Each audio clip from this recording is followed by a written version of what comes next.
السلام عليكم ورحمة الله تعالى وبركاته. مرحبا بأعزائي الطلبة والطالبات، أتمنى أن تكونوا في أتم الصحة والعافية. إذا دائما في إطار الاستعداد للفرض الثاني في مادة الرياضيات المستوى الثاني بكالوريا، ارتأيت أن أتقاسم معكم هذا الفرض أو هذا النموذج من الفروض المقترحة في مادة الرياضيات. وبطبيعة الحال هو موضوع ذو أهمية، يعني ما يتضمن من أسئلة جد مهمة. إذن voilà, vous avez une fonction numérique définie sur l'intervalle 0 plus l'infini par g de x égale à 1 moins 1 moins x carré plus ln de x. Donc, la première question montre que quel que soit x appartenant à 0 plus l'infini, vous avez la dérivée g' de x égale à 2 sur x3 plus 1 sur x, puis on déduit que la fonction g de x est croissant sur 0 plus l'infini. Bien sûr, au domaine de définition, c'est bien simple, c'est bien 0 plus l'infini. Donc, il ne vous reste que de montrer que la dérivée est celle-ci. Alors là, vous savez bien sûr que cette fonction elle est dérivable. Pourquoi elle est fonction dérivable? Parce qu'elle est composée de deux fonctions dérivables. La première fonction, c'est celle-ci, une fonction dérivable sur 0 plus l'infini. Et on est ainsi pour la fonction ln de x, qui est une fonction continue et dérivable sur 0 plus l'infini. Donc, la composition de deux fonctions continues et dérivables, c'est une fonction dérivable. Alors là, je peux déterminer la fonction g' de x, qui n'est autre que g' de x. C'est, tout à l'heure, je vais la faire directement. La dérivée de 1, c'est 0. Donc, il reste la dérivée de 1 sur x carré qui est égale à moins 2 sur x4 plus 1 sur x, donc c'est 2, ça vous donne 2 sur x3 plus 1 sur x. Alors là, x est strictement positif, et donc ça veut dire que g' est strictement positif. Donc on peut dire que la fonction g est croissante sur 0 plus l'infini. On peut dire même qu'elle est strictement croissante, mais ce qui nous importe, c'est qu'elle est croissante. Alors là, deuxième question, vérifier que g de 1 égale à 0 et on déduit que g de x égale inférieur ou égal à 0 dans cet intervalle et que g de x est positif dans cet intervalle.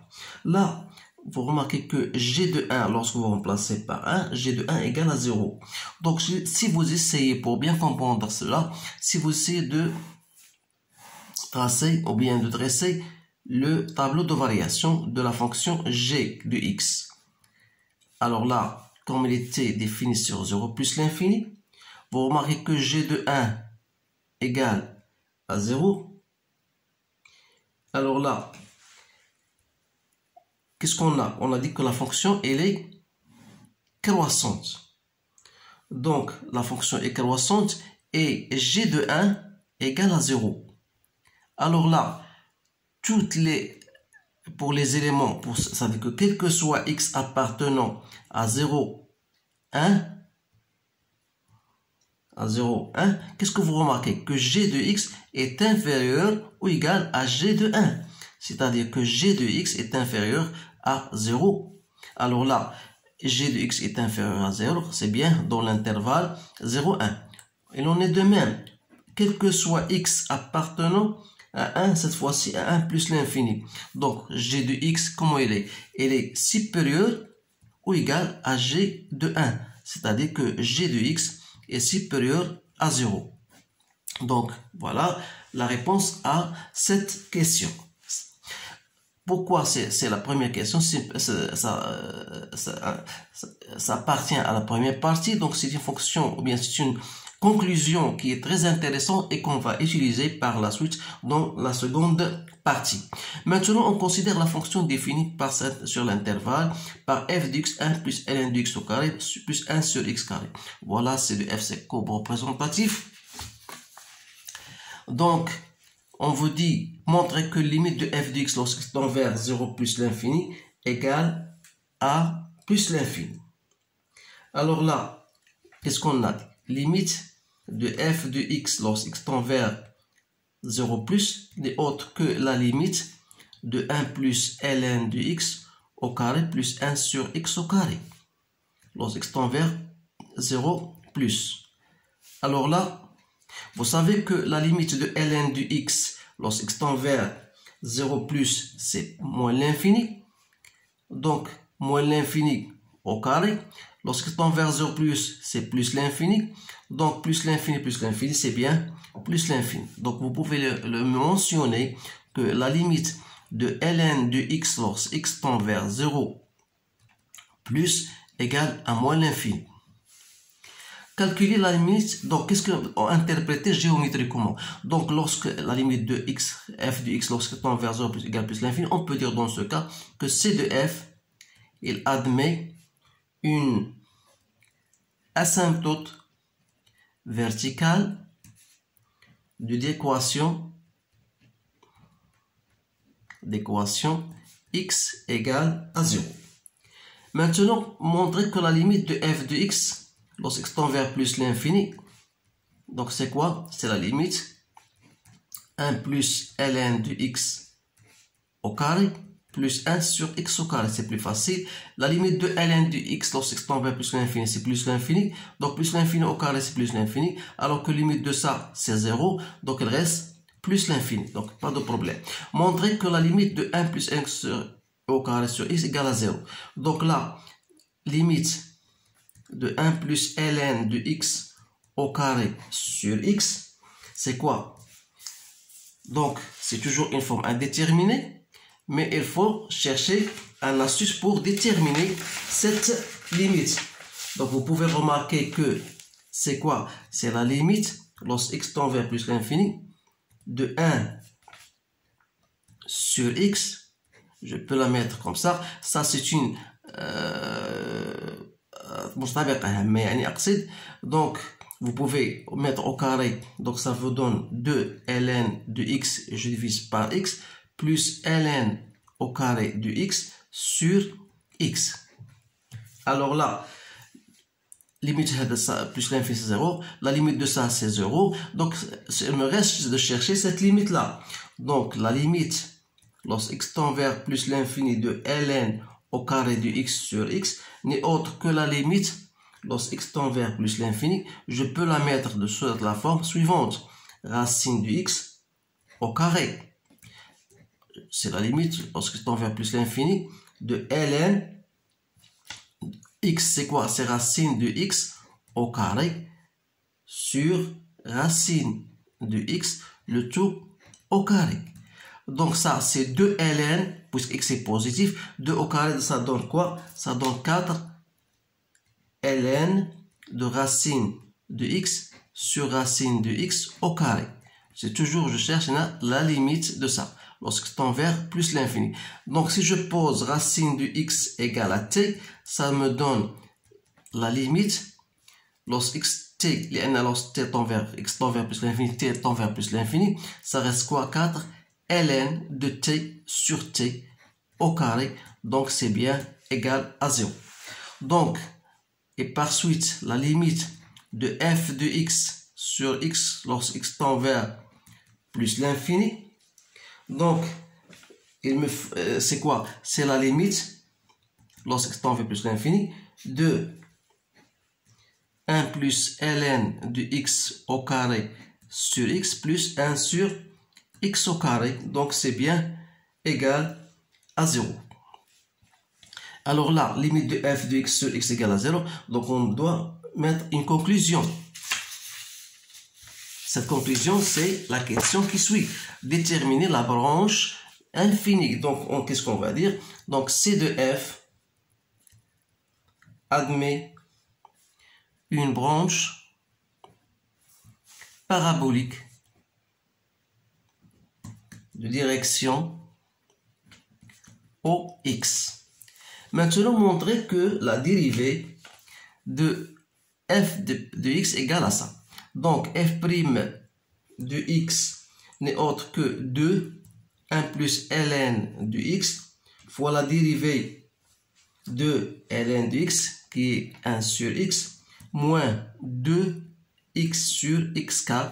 Donc, c'est 2 fois 1 plus ln de x sur x moins 2 sur x3. Donc si je mets 2 en facteur, donc ça reste 2 1 plus ln de x moins 1 sur x au carré sur x. C'est bien ça. Donc, 2 plus ln de x moins 2 sur x au carré. Donc, j'ai fait 2 en facteur. Ça me donne celle-ci. C'est bien ça. Donc, qu'est-ce que vous remarquez? C'est de la 2g de x sur x. Alors là, on déduit la fonction qui est décroissante sur 0,1 et croissance. Qu'est-ce qu'on a dit tout à l'heure? Que sur l'intervalle 0,1, on a bien montré que g de x, elle est inférieure ou égale à 0. Alors là, ça veut dire que f' de x est inférieur à 0. Donc, on dit que la fonction f est décroissante sur 0,1. Il en est de même sur l'intervalle 1 plus l'infini. Vous avez g de x, on a dit elle est positive. Ça veut dire que f' de x, elle est positive. Et par suite, on dit que f est croissante sur l'intervalle 1 plus l'infini. Donc, ce sont des questions qui se succèdent, mais vous devez faire attention à la recherche de la dérivée. Dressez le tableau de variation. Donc, dressez le tableau de variation. Le voilà. Vous faites, voilà, f' de x. Voilà f de x. La première des choses à mentionner, c'est le domaine de définition. La fonction est définie sur 0 plus l'infini. Vous avez f' de x. On peut la retourner, f' de x égale à 0. Ça revient à dire que g de x égale à 0. Ça veut dire que x égale à 1. Alors là, 1, la dérivée s'annule. Alors ça indique qu'il représente une asymptote horizontale. Vous savez que la fonction, on a dit qu'elle est décroissante ici, elle est croissante là. Donc, il faut chercher f de 1. Donc, f de 1 égale à 1 plus 1, donc ça me donne 2. Donc, voilà, je représente. Donc, qu'est-ce qu'on remarque? On remarque bien sûr que, quel que soit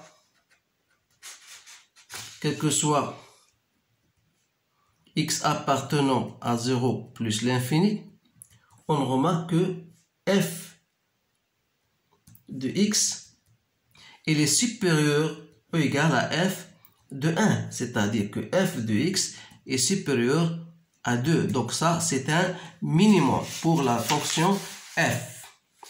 Donc, qu'est-ce qu'il nous reste maintenant? Il ne reste que tracer, bien sûr, la courbe représentative de la fonction f. Alors, pour représenter la fonction, il faut toujours, bien sûr, vous allez vous baser sur le domaine et sur le tableau de variation. Vous avez f de 1, f de 1 c'est égal à 2. Voilà. f de 1 égale à 2. Voilà aussi, vous avez ici une tangente, si vous voulez, une tangente horizontale. Donc, vous avez la fonction, elle est décroissante et on a limite de f de x sur x lorsque tend vers 0 égale à 0. Ça veut dire que la fonction prend la direction des abscisses, bien sûr. Mais il faut noter quand même que lorsque la fonction vient prendre sa direction, ça veut dire qu'il existe un point d'inflexion. Alors là, je n'ai pas demandé cette question-là, mais c'est à vous de le faire, puisque vous cherchez f' de x, vous allez trouver, vous avez f' et vous allez déterminer f seconde. Donc f seconde, pourquoi? Pour déterminer l'existence, si vous voulez, d'un point d'inflexion. Donc il ne me reste que de tracer la courbe. Donc voilà, je vais faire d'une couleur verte. Donc essayez bien de maîtriser ces choses-là et de travailler plus de fonctions dans la suite du jour. Donc je vais dans les séances prochaines, Inch'Allah, de vous donner d'autres fonctions pour que vous habituiez à chercher ou bien à faire ce genre d'études. Voilà donc la courbe représentative de la fonction f. Voilà, je pense que j'ai terminé. Il y a d'autres questions qui puissent vous être posées. Par exemple, représenter la fonction f-1. C'est possible. Mais ce qui nous intéresse, nous, donc on va terminer avec cette fonction-là. On va s'arrêter là et essayer bien sûr de la répéter 1 ou 3 fois ou 2 fois au minimum pour que vous puissiez bien sûr maîtriser ce genre de questions. Donc je vous laisse, à bientôt et merci de votre attention.